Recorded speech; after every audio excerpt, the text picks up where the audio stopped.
بسم اللہ الرحمن الرحیم۔ زکوٰۃ کس کو دی جا سکتی ہے؟ سوال ہے، ایک بندے کی تنخواہ تھوڑی ہے۔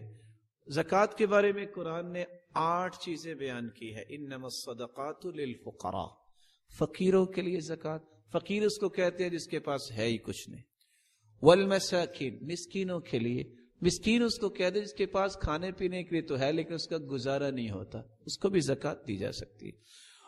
والعاملین علیہا، جو ان دونوں کا بندوبست کرنے والا ہے، ان کی تنخواہ بھی اسی سے دی جا سکتی ہے۔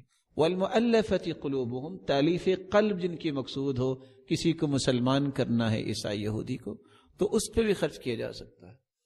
والغارمین وفی الرقاب، گردن آزاد کرنے کے لیے بھی انسان زکوٰۃ ادا کر سکتا ہے۔ والغارمین، مقروض کا قرض اتارنے کے لیے بھی زکوٰۃ دی جا سکتی ہے۔ وفی سبیل اللہ، اللہ کی راہ میں، اور اللہ کی راہیں بہت زیادہ ہیں۔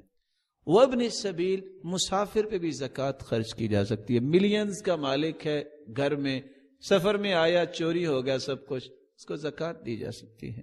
تو رسول اللہ صلی اللہ علیہ وسلم پر یہ 8 مصارف نازل ہوئے ہیں۔ اگر کسی کی گزران نہیں ہو رہی، لیکن شرط یہ کہ باپ اولاد کو زکوٰۃ نہ دے، اولاد اپنے والدین کو زکوٰۃ نہ دے، خامد اپنی بیوی کو زکوٰۃ نہ دے، ہاں بیوی اپنے خامد کو زکوٰۃ دے سکتی ہے۔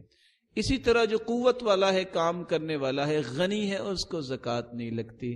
اس طرح سید کو زکوٰۃ نہیں لگتی، اور کافر کو بھی زکوٰۃ نہیں دی جا سکتی الا کہ تالیف قلب مقصود ہو، اگر اس کو قریب کرنا مقصود ہو، ویسے اس کو زکوٰۃ نہیں دی جاتی۔